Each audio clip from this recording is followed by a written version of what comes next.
I think it's a good time to just, I think as people are sort of slowly trickling in, I think we'll just go ahead and get started. What do you think, Justin? Yeah, sounds good. All right. Thanks everyone for attending. We're really excited to be back here in this webinar, teaming up with Justin, really looking at the disruptions to sales that happen in a normal course, but especially in the pandemic right now. We're excited to be here. On behalf of Vablet, I'm working on marketing and communications with the Vablet team, and Justin is here with HR Productions looking at his fantastic in5 plugin tool that works with Adobe InDesign. So many of you in this webinar may be more familiar with in5 than Vablet, so I'm just going to do a brief overview here, and then we're going to run through some content strategies, and then I'm going to turn it over to Justin, who's going to do an outstanding demo on a specific actual piece of media that we're using with one of our clients that works with Vablet, but is also integral to the content strategies that we really need today in the sales process. So we're going to get you covered with those two major goals today. But Vablet was originally designed the year that the iPad was launched, when that disruption was coming into the sales process. The need to really facilitate rich media presentations for the emerging mobile workforce, and especially to support offline flexibility, depending on where the sales material might be viewed. Just think V for video on tablet, and you'll get Vablet. And early adopters in life science and finance understood that value of making that leap from laptop to tablet, and in some instances from binder to tablet. And so for over 10 years now, the Vablet platform really has helped align the marketing team's development with rich media with the sales team's need to be more flexible and engaging, and really the ultimate goal for everybody here is to generate more revenue. What we're doing in this webinar is to help solve two key problems for sales, which really are there all the time, but especially during this pandemic. That is enabling that content to be richer and more engaging, and also keeping your budget in mind. And that really helps because what we're showing you today doesn't rely on a whole different programming team, and yet you can bring in some of these key interactive features through HTML. I mean, let's face it, these conditions are likely to persist for an indefinite amount of time. So today, a sales meeting looks more like this, right? Your target is either getting a Zoom link for their next meeting, or your target is sharing that sales pitch with other stakeholders in their organization who are also working from home. And your sales team and your sales content or your demo really isn't being viewed in the same room or on the same screen or in the same meeting. And that means that your content needs to be really dynamic and engaging to stand on its own without you.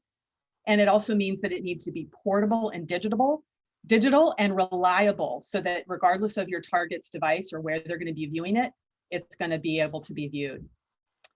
Video especially seems to be a problem area when it comes to the confidence that your target will be able to view the media. And according to Forrester research here, when asked about preferred content and the likelihood they would engage in a 90-second or shorter video, 71% of the millennial demographic responded positively. And that's the emerging demographic for targets these days. Now, the outcome of that study also made further recommendations to humanize your video content by establishing empathy with your buyers. Demonstrating empathy can really accelerate new business opportunities and facilitate upsell and cross-sell conversations.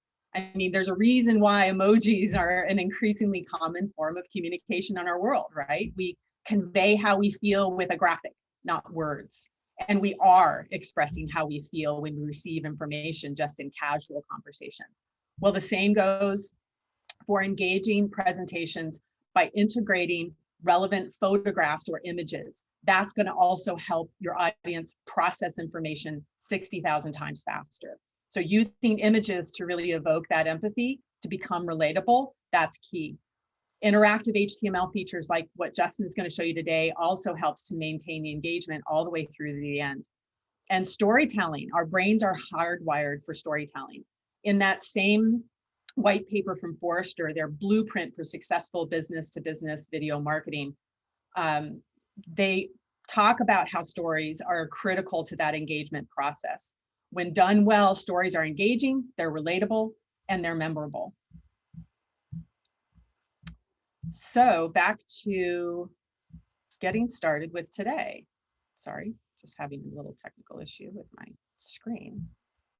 Not sure why. There we go. So rounding off, what we're here to show you today is the Vablet platform now can make sure that that captivating content that you're going to create here today will easily be viewed by your target and anyone else that they've shared with really easily. So with that, Justin is back with his Julia Childs demo of his InDesign tool in5. Let me hand the screen over to you, Justin.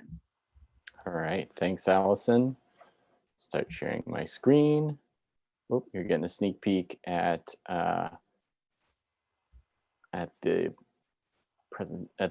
document I'm going to show today. Thanks everybody for attending. We're going to talk about how to get these things actually built in InDesign.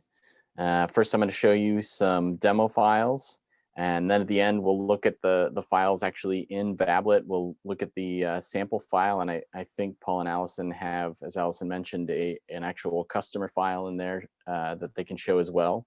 And we can see that on the iPad.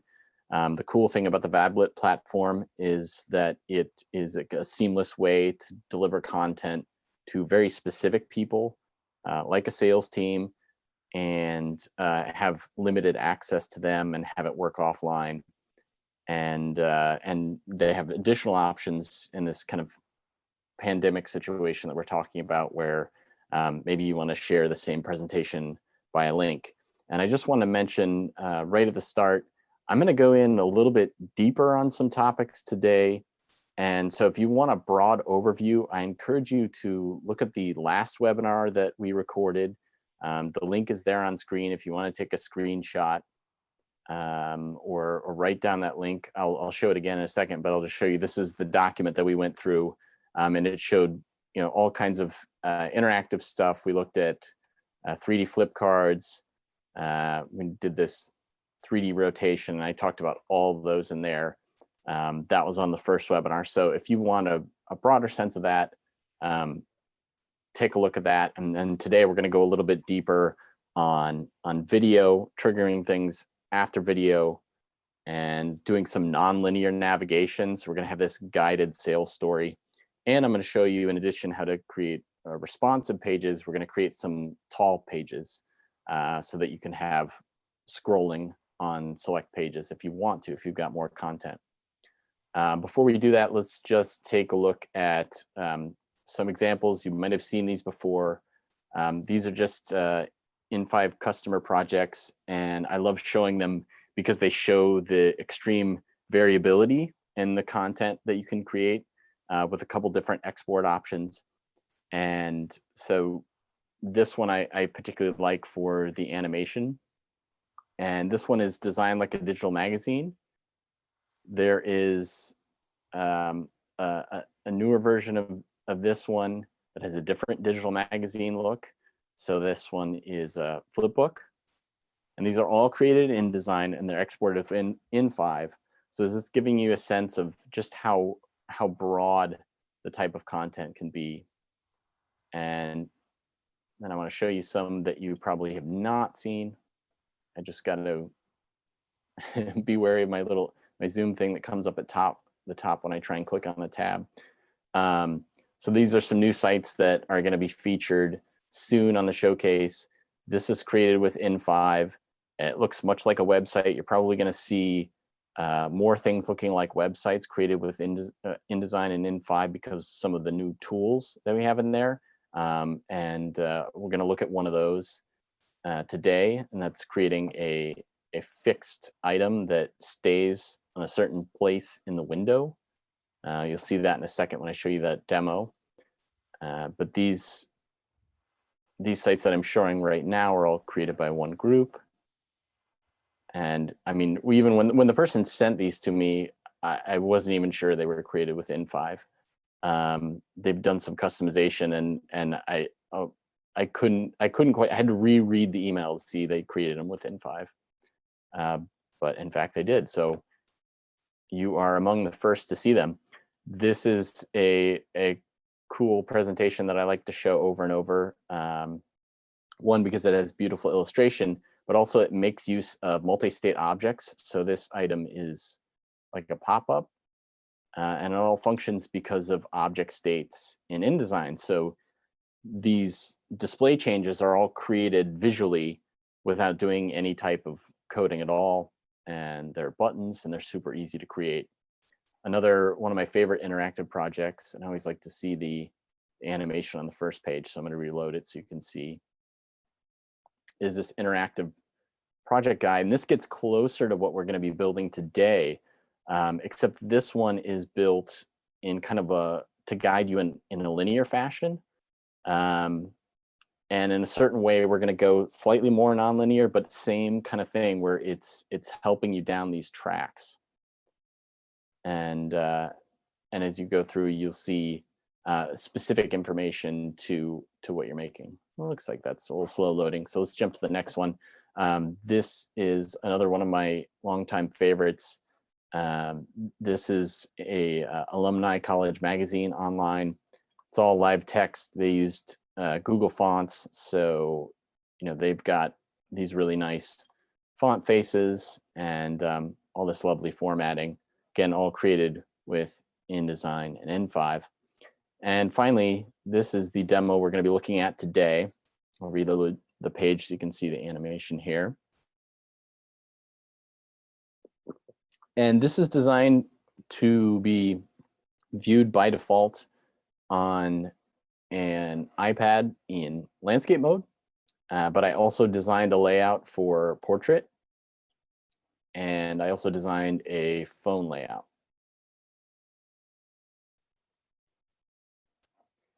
And so each of these looks a little bit different, but you can see there's a couple different options. So I can click one of these and it'll take me to a video. Now this video might be a sales pitch. In this particular scenario, we're envisioning self-guided. So it might be a video with audio, and it might be making an initial pitch to your potential customer.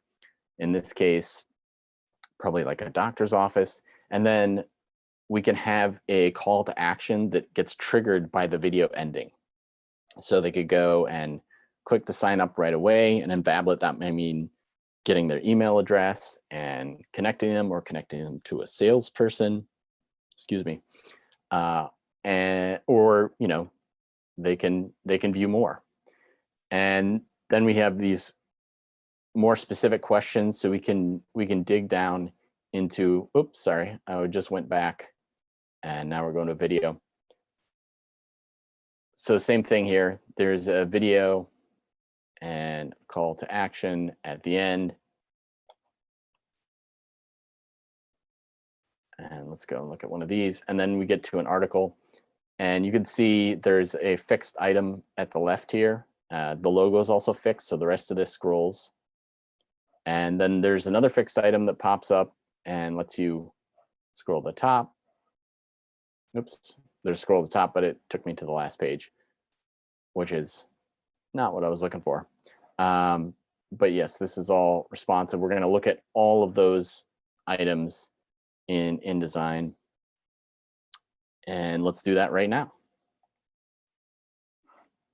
So this is my completed InDesign file. You can see 3 different layouts, and they all have an equal number of pages. That's really important when creating a responsive layout with in5, because it's going to match page for page. When I change sizes in the browser here, that's how it knows what page to swap to as that changes.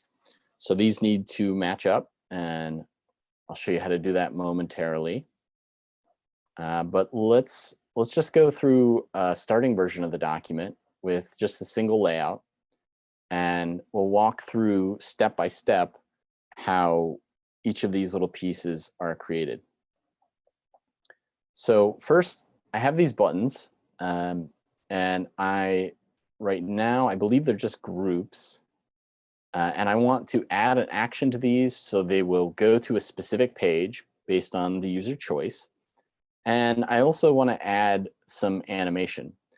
So I have a couple of preset animations for this, but let me turn it into a button first and take care of that. Now, with the buttons, one thing that I did was create the bookmarks for every page ahead of time. Because this document is non-linear, it's so much easier for me to choose a bookmark name from a list than to remember the page numbers and try and match them up. So the way that I created those bookmarks was using the Bookmarks panel. Most of this stuff that you're going to see is native to InDesign. It's only when I go and grab things from the in5 menu that it's specific to in5. Otherwise, most of these interactive tools can be found under Window Interactive in InDesign. So in the Bookmarks panel, the way that these are created is basically if I make sure I'm on a page, and you can tell that page is highlighted in the Pages panel, and I'm not in a text frame, that's important. I'm just on the page, but I don't have my cursor inside a text frame. And I click New, it'll create a bookmark. The bookmark has a page icon, and I can say, you know, this is page 1 or whatever. And in this case, I already have bookmarks created. And then what I would do is go to page 2 and create a new bookmark and give that a name. But I've tried to give myself, you know, informative names here instead of, you know, page 1. Now, if I double click on them, I can navigate to the page and make sure it's correct. I'm going to drag this one to the trash and get rid of it because we've already got the names. So now creating the button, I want to select the button. In this case, all this artwork that's going to be part of the button needs to be grouped together. And I go to the Buttons and Forms panel. There's a couple different ways I can do it. I can select from the Type menu. I can click this button down here, or I can just go ahead and add an action, and it'll automatically turn it into a button. Now, in5 supports most of these actions, so you can pretty much ignore PDF only and EPUB only, other than you know, submitting a form is pretty selective, doesn't really happen. Open a file. Some of those things are really specific to PDF, but all this fun stuff here we can use. So in order to jump to a bookmark, I'm going to select Go to Destination. And now I have that set up, and I have my list of destinations. So this one on the right, I want to go to, let me see, I've got procedure and surgery. So I want to go to the surgery video. That's going to be the first thing they see. And I should give this a name that's easier to recognize. So I'm going to call it surgery_BTN and hit return. And so now that's named, and I'll show you why in a minute. Let's go ahead and do this procedure button as well, just so we can set up all the interactivity on this page and all of the animation as well. So I'll go to destination on this one. In this case, this one is going to go to the surgery video. And I'm going to give this the name of procedure. Oops, sorry, I said surgery video, but this should be procedure video. Okay, so that's all there. And now I can start putting animation on here. By default, the order that I apply the animation is how it'll be set up in timing. So I can make life a little easier for myself by setting these up in order. So I want to have this text fade in first. So I will just select fade in and have that working. And then I will select the procedure button. And I actually have 2 presets that I tweaked and then saved. So I've got one for my button on the left.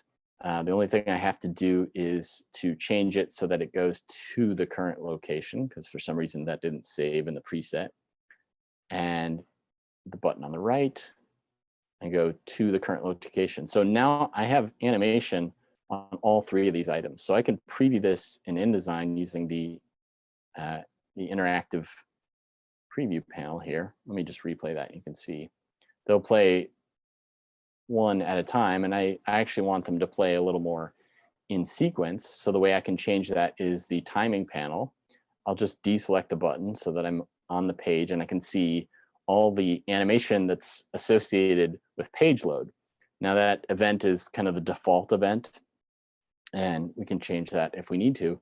But in this case, this is exactly what I want. I want all of these to load, but I want them to be synchronized.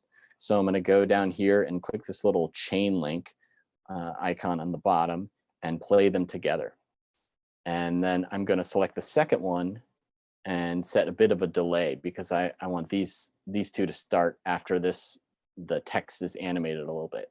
So you can see how helpful it is here that I've named these something because I can actually see them in the timing panel. So whenever possible, whatever you're creating, whether it's buttons or multi-state objects, which we'll look at momentarily, it's always helpful to name them, especially in these more complicated documents. Okay, so I've got the timing set up, and now I'm going to replay the animation. I have to click the play button to reload it here. And you can see it now comes together, and that's kind of the effect I was looking for these buttons kind of pulling apart from each other. And I kind of got that idea from the my animation example that I showed you, which is this annual report, which has all these neat animations like this one where these two circles pull apart. Okay, so that is the first page. These now link to the specific bookmarks. So let's go to one of the video pages, and I believe this is to be the surgery page. I've got the artwork for the multi-state object. Let's go ahead and set that up first, and then we'll put the video on the page, and I'll show you how easy it is to put video into InDesign. So I have both of these items. These are, let me check and make sure. I don't think they are set up as buttons. So this one goes to the surgery page, which is like the post video page talking about the surgery option.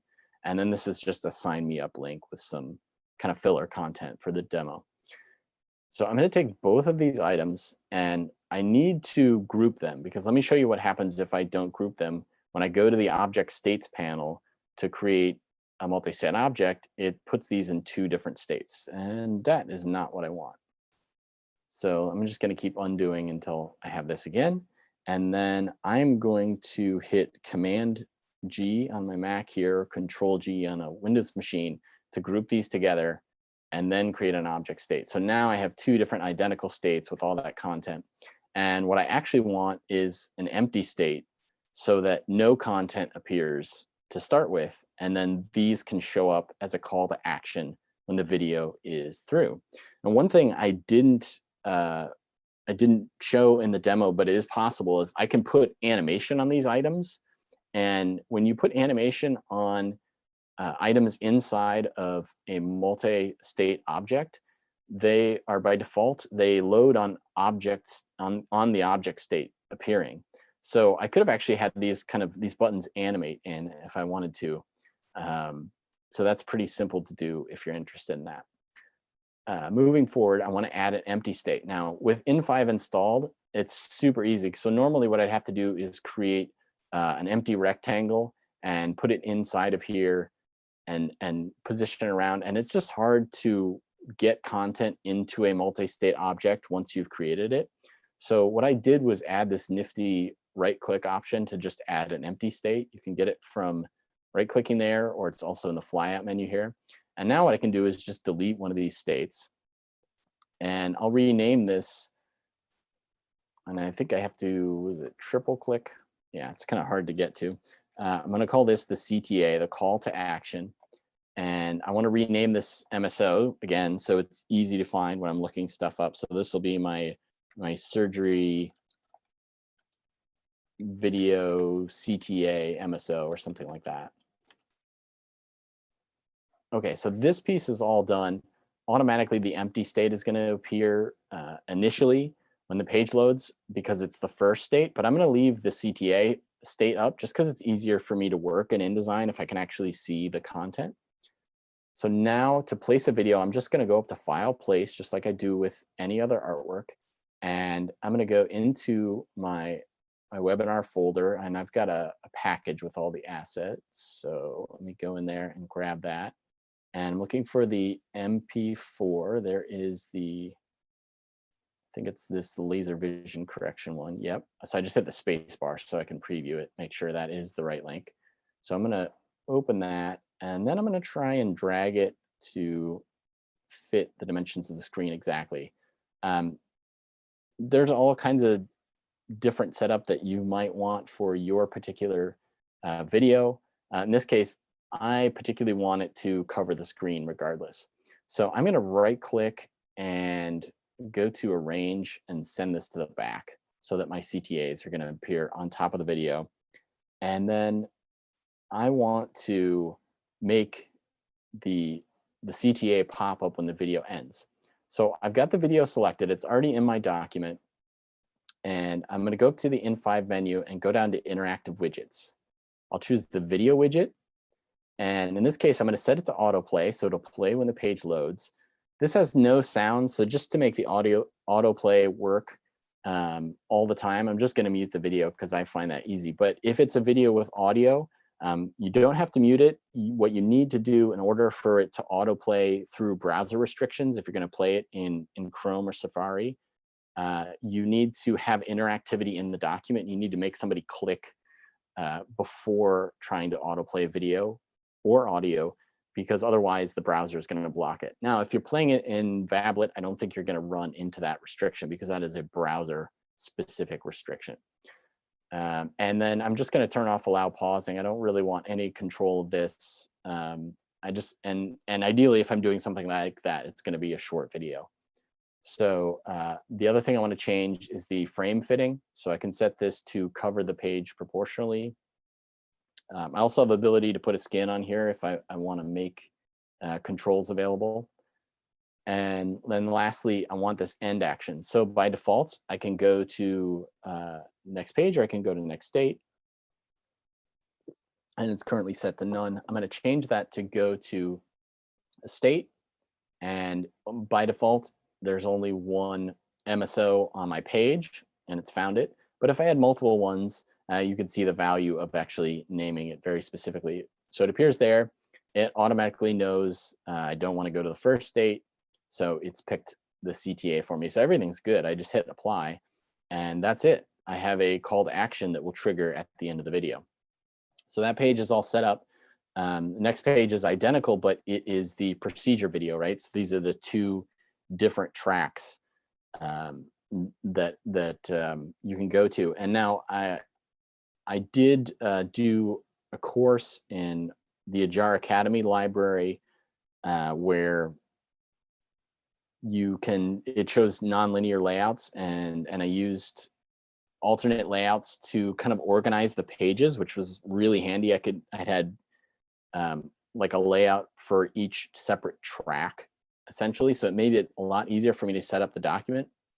In this document, I'm not doing that. I'm keeping everything linear, even though the presentation is nonlinear, because I'm going to create the responsive layouts. So I need each of these to be in its own layout.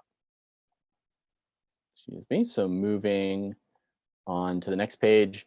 This is, again, another option. The setup for this is the same as that first page. So it's the two buttons. All of these have animation, and each one of these buttons will then link to a specific bookmark destination. And this is where you could see where I showed this example, I've got this one linked up incorrectly. No, that one's linked up fine. Anyway, I have had a heck of a time keeping track of these. So I think in one of these I had them linked wrong. But these essentially are just kind of push you through based on, so here's the surgical one, though the other one we were looking at was the procedure. And then each one of these takes you to an article. Now the articles in the finished document, if I switch over to that, are these big tall pages. Now, this is mostly for demonstration purposes. It was just easy to make a tall page with a lot of text, I'll be honest with you. But there are genuine interactive reasons where you'd want to have a lot of text. Obviously, in something as self-guided, depending on your audience, you might not want to have a long thing of text. But maybe if it's super in-depth, you do need something like this. So this is just an example. I know people all the time, in5 customers that are creating tall pages for all kinds of different reasons. And so let's take a look at how we actually create that. and how we make these fixed elements that stay in place as you scroll. And we didn't look at them in the output, but I did it separately on the different layouts, obviously, because you know, what makes sense for one size is different for another. So this one has the fixed element at the top. Same with the phone layout. It's just a little bit different. So you can see how, you know, I'm tailoring to the different layouts. One thing I did notice that this little trick that I found in making fixed elements, and we'll look at that later, but I just want to show it while it's on screen, is that I made another invisible rectangle, put it in the corner, and it helped me control how this scaled and was in position in relation to the logo at the top, which is also a fixed element, but is controlled on the master page. So I can certainly come back to that later, but I just want to bring it up. So here's our tall page. This is the finished tall page. Let's take a look at what it takes to make that happen in our starter document. So here, I've just got all the elements on screen. Let me make some room so we can see this whole page. But I haven't done much with them yet. So this text just kind of runs on and goes off the page. This isn't at all where it's supposed to be, but everything else is pretty much where it should be. So how do we make this page taller? Well, we use the page tool. And the way to make the page taller, you can drag this and hold, I think it's Command, or is it Alt? And it will actually keep the page, because this tool is actually for previewing liquid layout, but it can permanently change the size of the page. And I don't necessarily always remember what that is, so I like to just go in here and set a value. Like, let's try 2200 pixels and see if that is enough to cover the text. So then I'm going to select this text frame, and I'm going to right click and going into the text frame options. And let's make this auto size.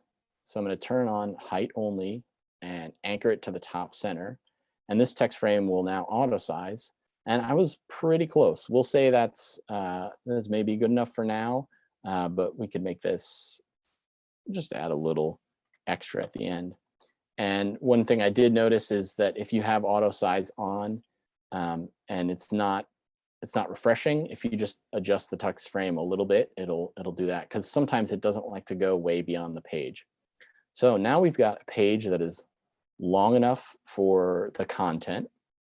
One other thing I wanted to point out that I found was tremendously helpful, and I don't know if I can replicate it without too much complexity, but one thing that InDesign gets sort of perplexed by is when you make these tall pages is where to have the master.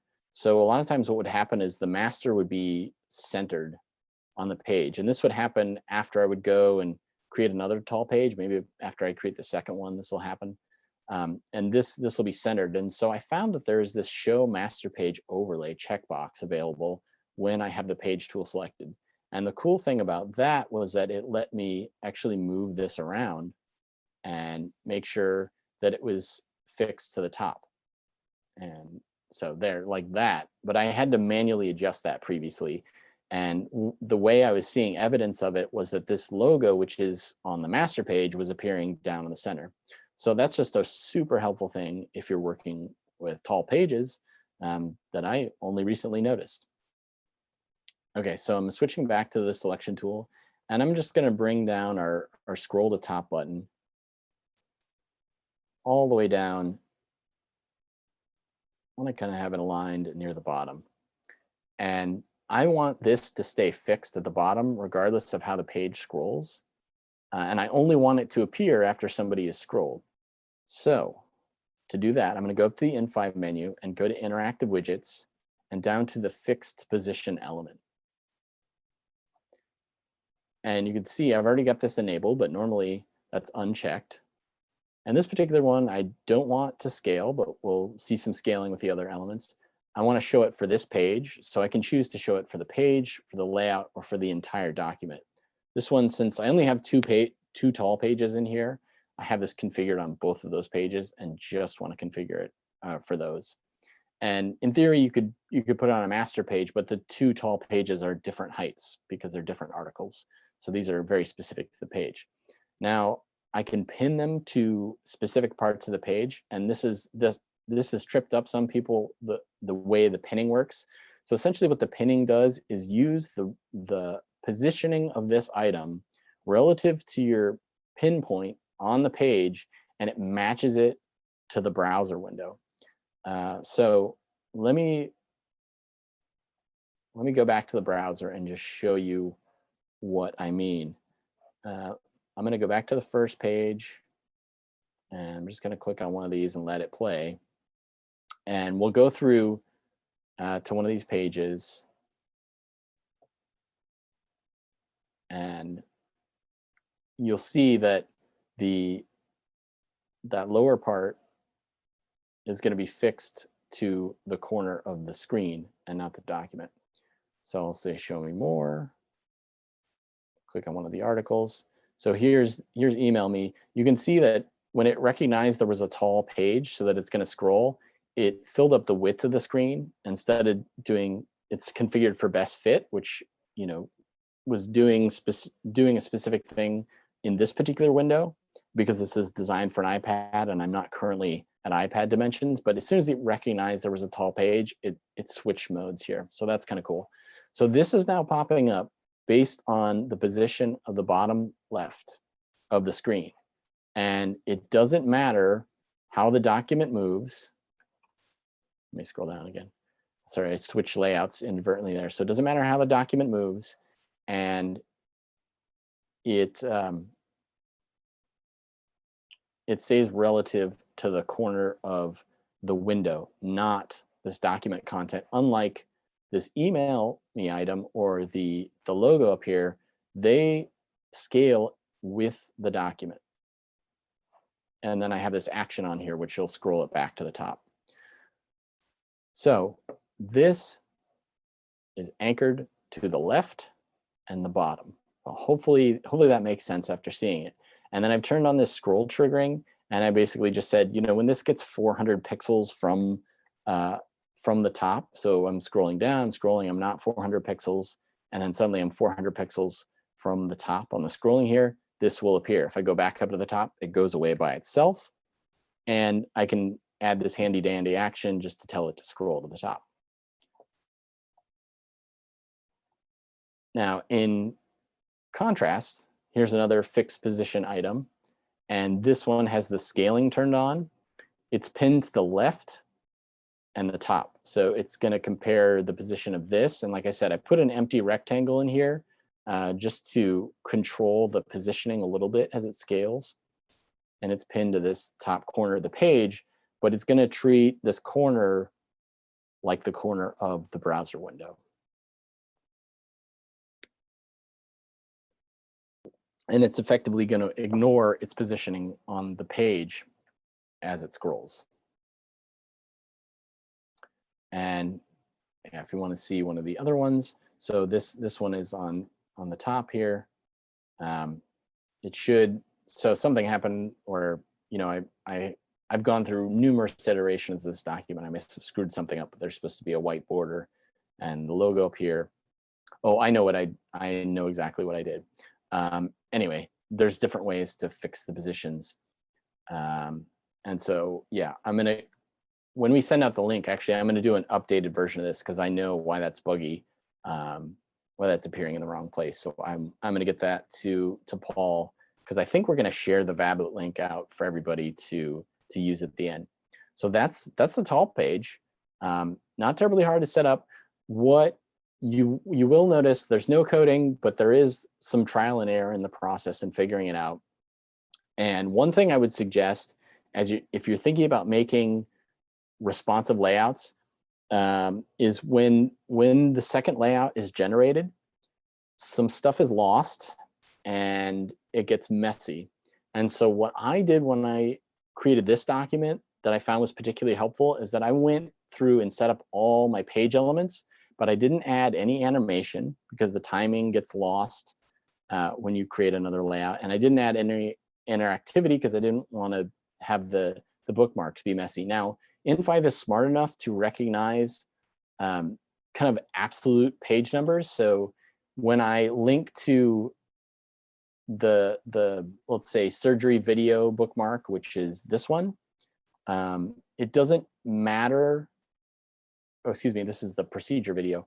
It doesn't matter if which layout I'm in. in5 knows, you want the bookmark is associated with page 3, and it's going to go to whatever page 3 you happen to be showing in that. So you don't have to set up more bookmarks. These ones that I've set up initially will cover all the layouts once I've created them.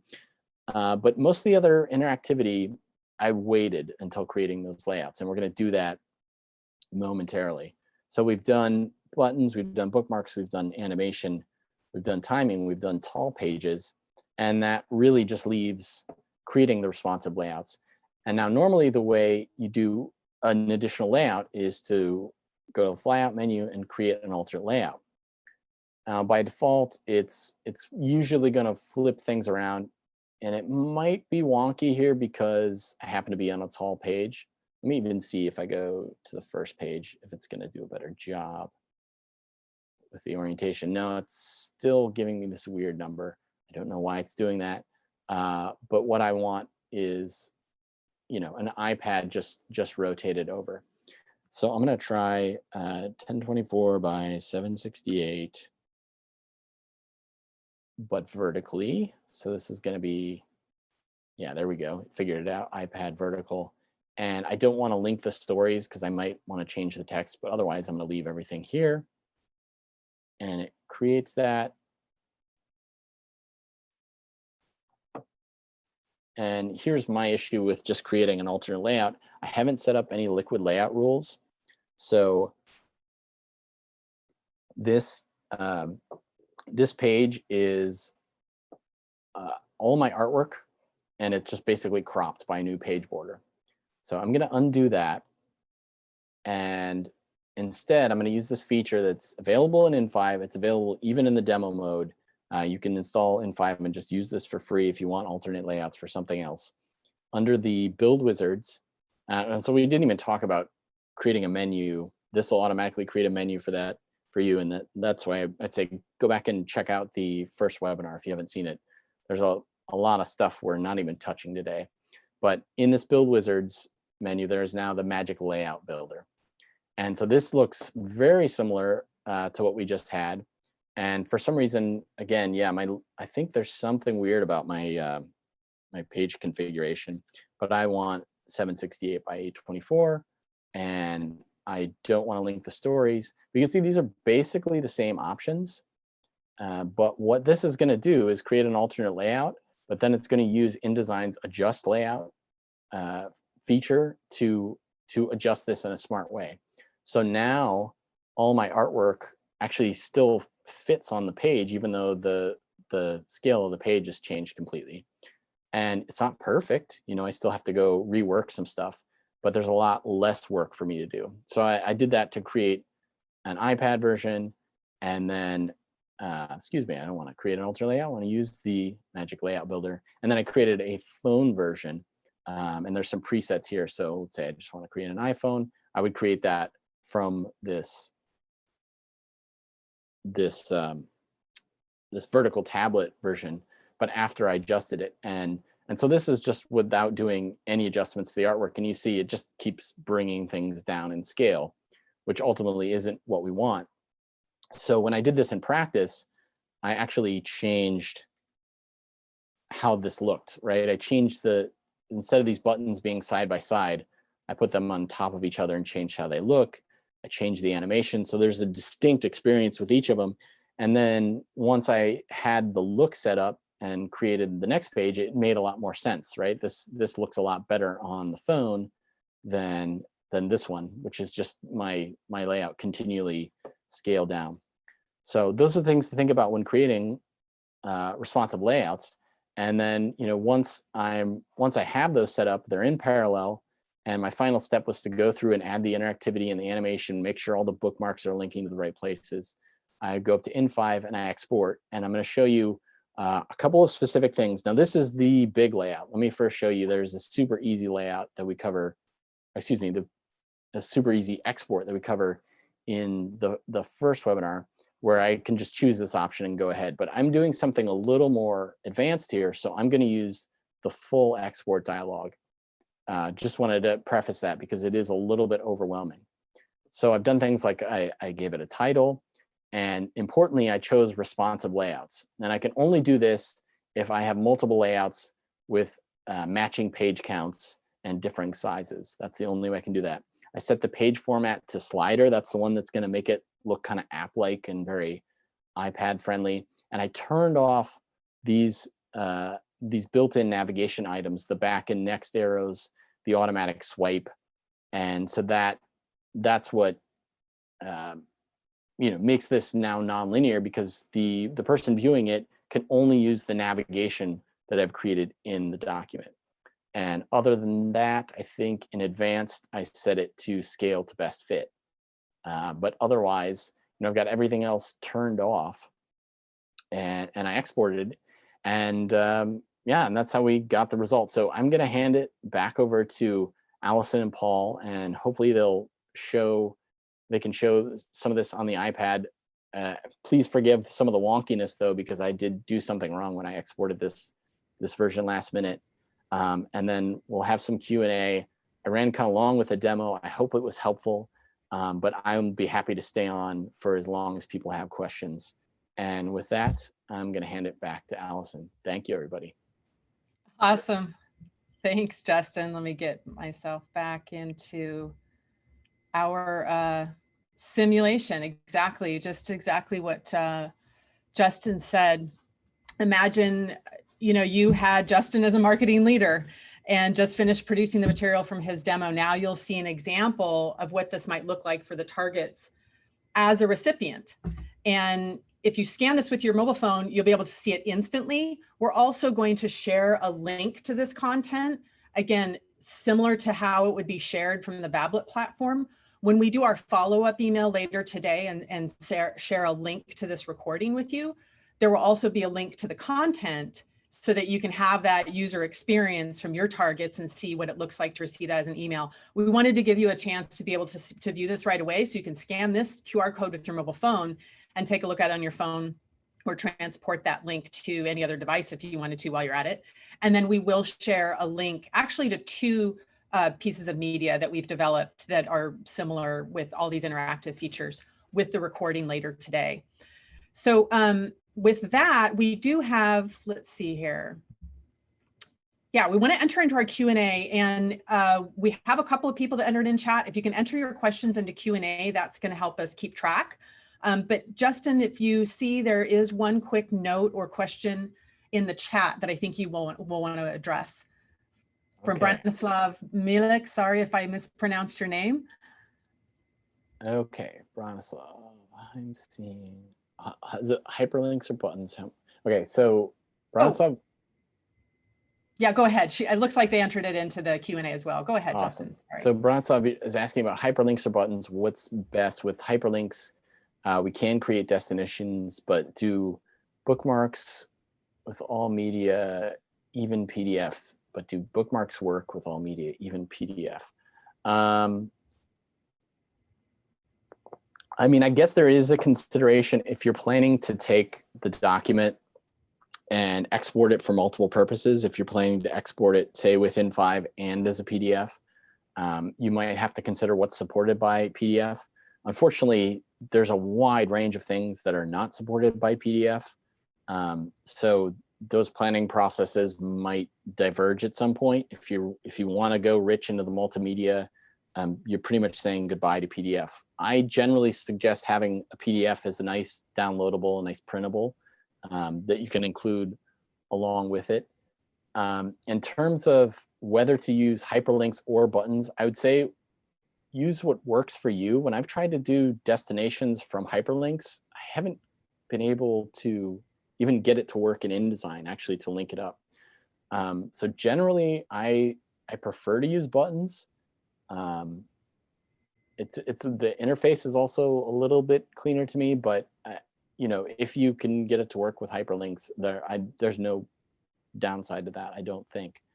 And bookmarks, can they be a problem if you generate a TOC and the TOC generates bookmarks? This is why I currently use hyperlinks with targets and destinations. Yeah, so the bookmarks in this document were just a preference. You know, for anyone who's used InDesign, you know, and it is somewhat the bane of my existence as someone who develops a tool for InDesign, there's like a million different ways to do the same thing.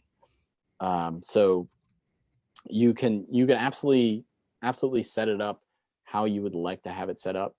I use bookmarks in this because it was just easier for me to track instead of page numbers. And if you are thinking about generating a TOC, the nice thing about the TOC, as Branislav is alluding to, is that it'll generate bookmarks for you. So you could actually, if you wanted to, create your TOC early on. Say that's like on the first or second page, it'll generate the bookmarks. Then you can use those bookmarks for your interactivity. So build the TOC, then build your other interactivity, if that's your preference.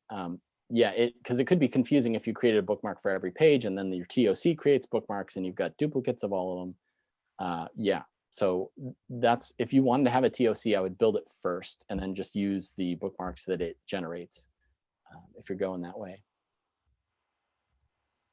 Great tips. Okay, again, just keep entering questions into chat. Questions into Q&A.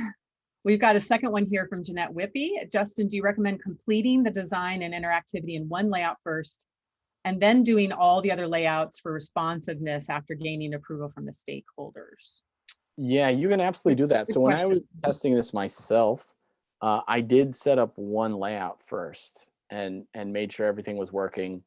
The one modification as I was building it and really thinking about this was that, so if you have stakeholders, you're going to have to build the interactivity. So you might want to go ahead and do that. But I did it this way on this document. I designed the visuals, exported the layout, looked at it, made sure it was all good, then created another layout. And I think I did the interactivity afterwards.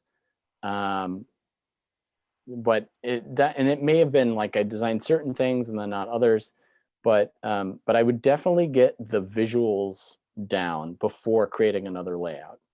That would be my suggestion. And there's nothing wrong with doing the interactivity as long as you know that you might have to rework something.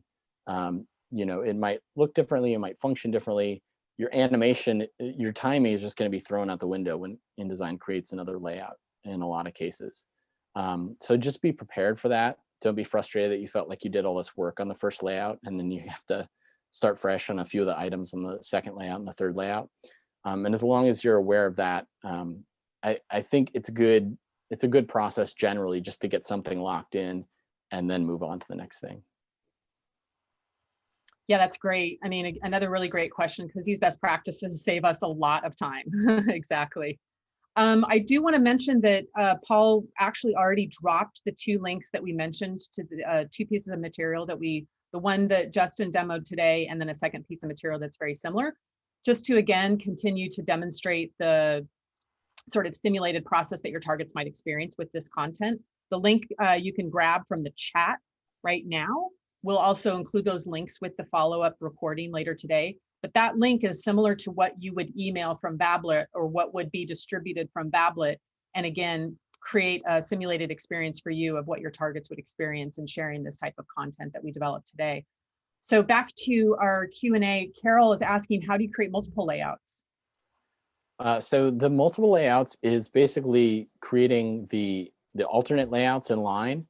And then the modified version of that I showed of that is to go up to the in5 menu and go down to Build Wizards and choose the Magic Layout Builder, which is very similar to creating an alternate layout, but then it's also going to use InDesign's Adjust Layout feature to use artificial intelligence to scale the items as well, and not just change the page border and leave all the artwork, you know, where it was.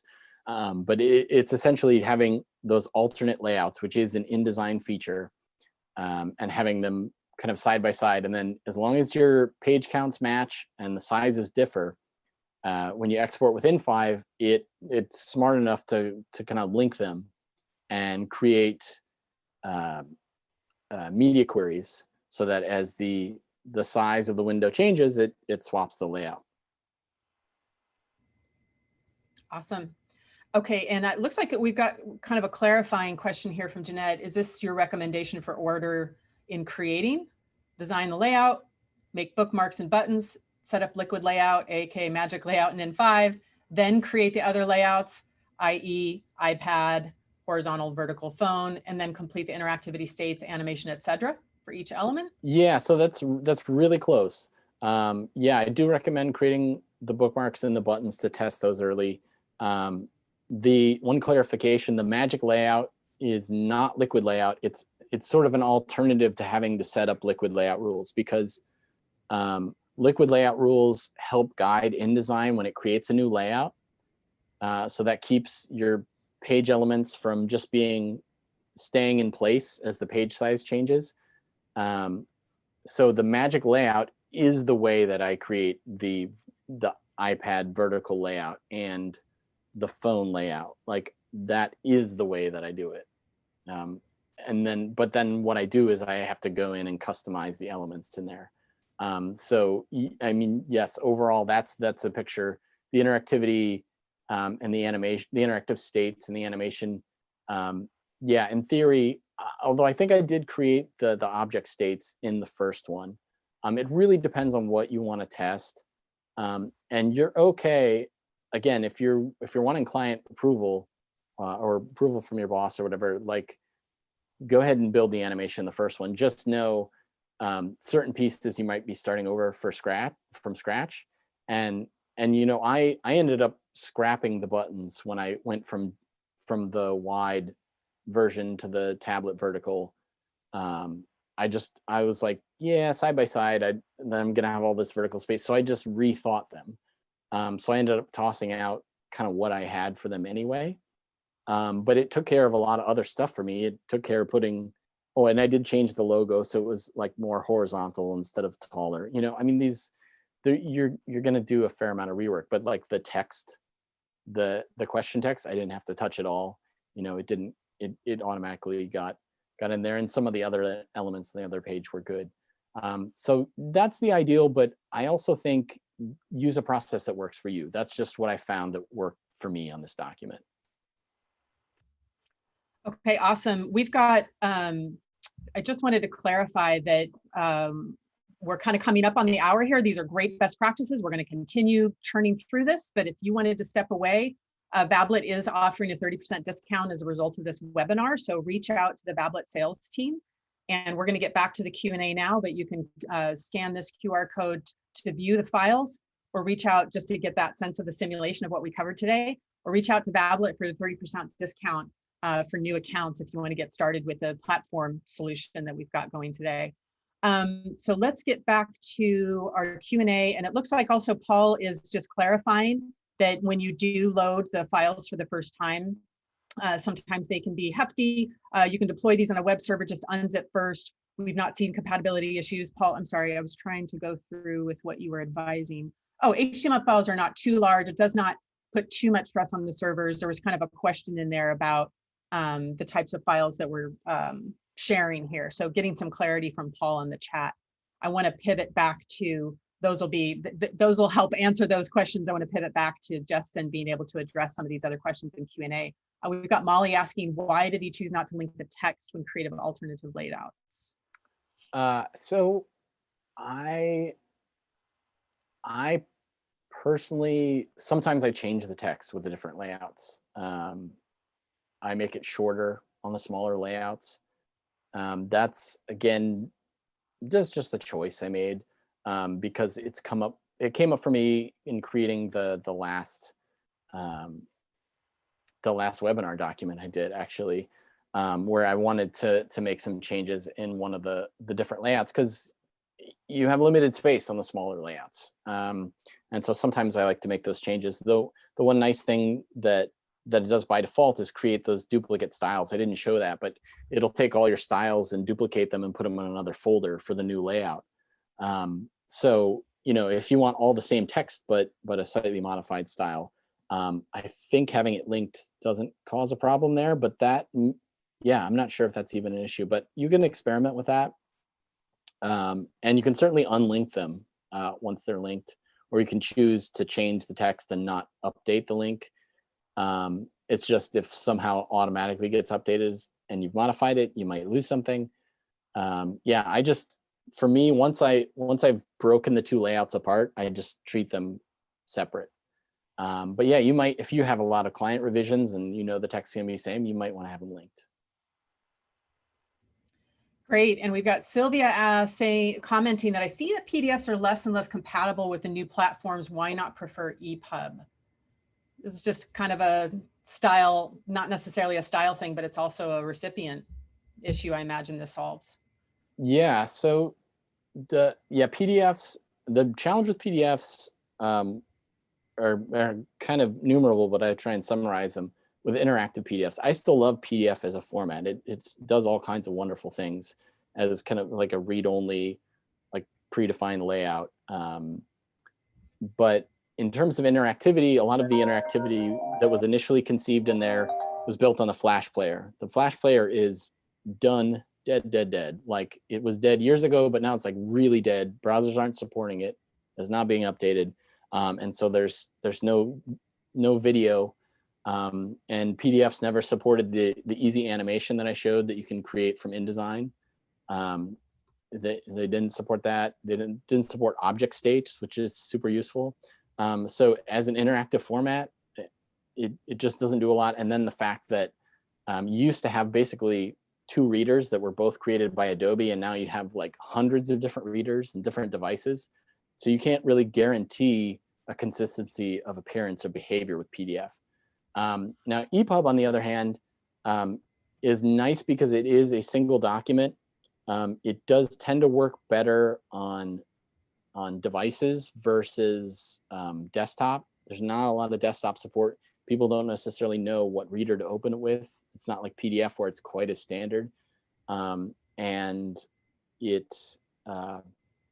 the readers have some disparity. So some things don't work in certain readers. And I know people have been frustrated with that. But in contrast to the in5 output, which it's an HTML file and like an assets folder with like images and JavaScript and CSS in it. The EPUB is zipped up kind of version of that you can distribute as a file. It can be sold as in a marketplace as a file. So it does have some strength in that. And there are, you know, Apple has a marketplace built that helps you sell those. So, you know, that is a consideration with EPUB and one advantage of it. Great, and we've got another just comment. Feel free to add or build upon to it or just affirm it.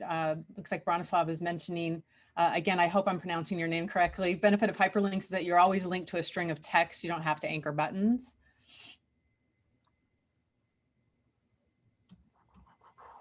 I don't know what that means.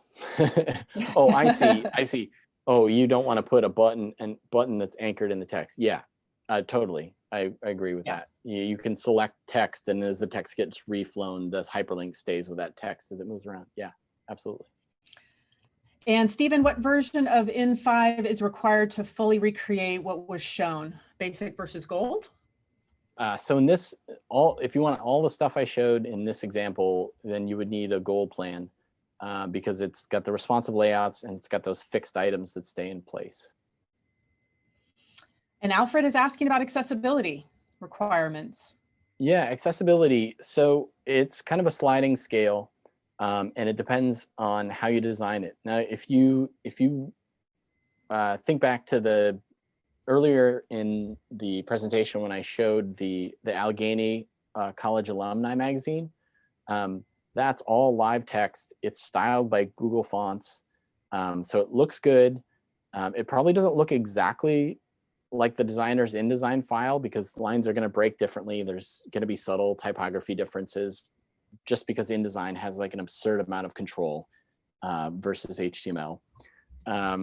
So it's not going to be quite the same, but it is very close, and it's live text, and so all of that is available to like a screen reader, and so very accessible.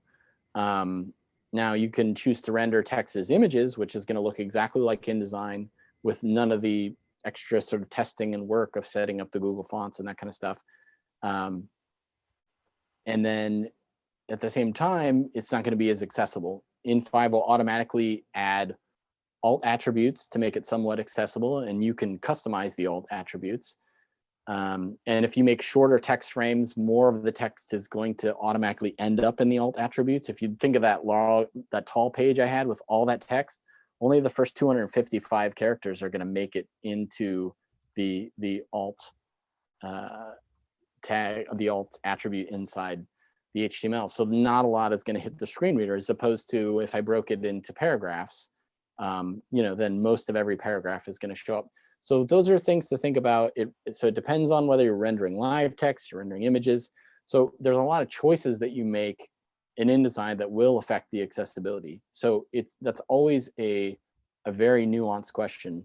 in5 does its best to make things accessible, and I will be working on improvements from now until the end of life for the product, whenever that is in the future. Like, it's always going to be a priority, but the number one job of in5 is to replicate your design and your interactivity, and sometimes that's going to come up at the cost of accessibility,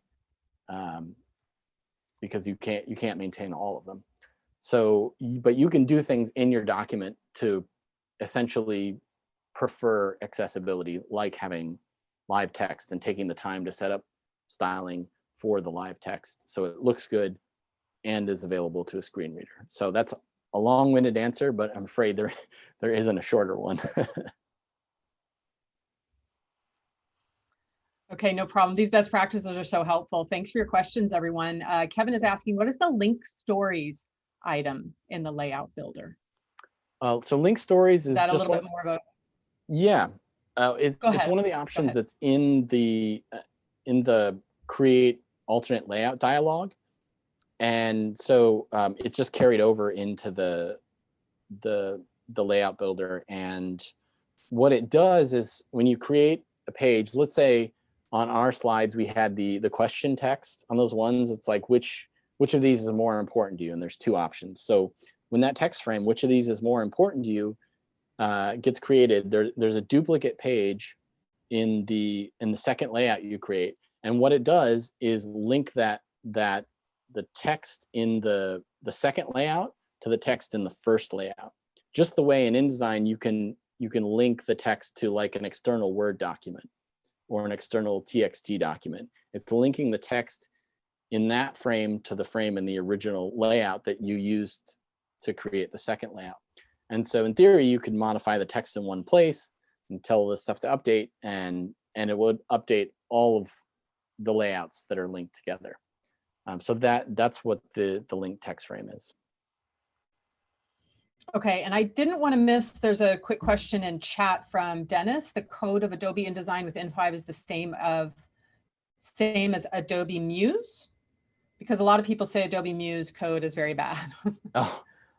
So the in5 code has nothing to do with Muse. I did not look at it when creating in5.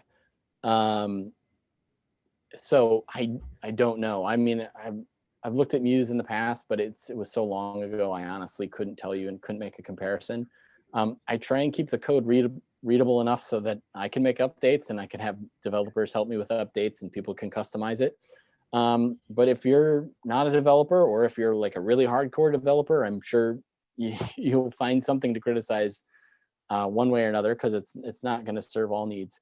And it is somewhat machine generated, right? So it's trying to serve as many possible purposes, as many possible things as people can create from InDesign. So there is going to be stuff in the output, even though it tries to kind of tailor the output and leave out stuff you don't use and add stuff you do use. you know, there'll be stuff that shows up in the JavaScript and the CSS that doesn't have a lot of bearing on your file, but adds like a little bit of weight. But we're talking about kilobytes, a few kilobytes in most cases.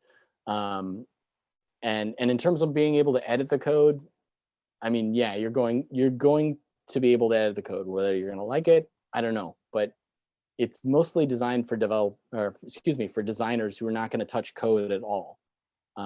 That's the goal, is that they're building this stuff, and that it does a reasonably good job of not creating a super bloated file. Now, one thing to note is when I'm creating these multiple layouts, it's going to be like 3 times the size because I have 3 layouts in terms of the package. But what somebody's viewing, it's only going to be loading assets into the browser for stuff people are viewing. So it's not going to have 3 times the impact on the person who's viewing it in terms of file size.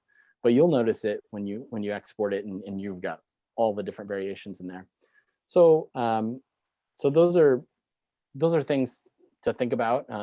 You know, and if it's important to you, it might matter. Most people generally never look at the code and you know, try and keep it performant and as minimal as possible while still being, you know, decently readable.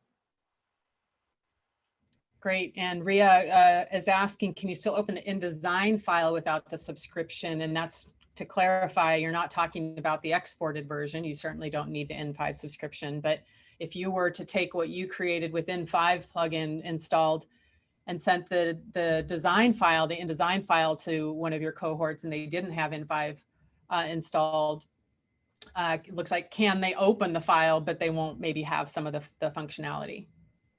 Yeah, that's a good question. So there are types of plugins with InDesign that, you know, will pop up a warning like, you're opening this document, you don't have this plugin.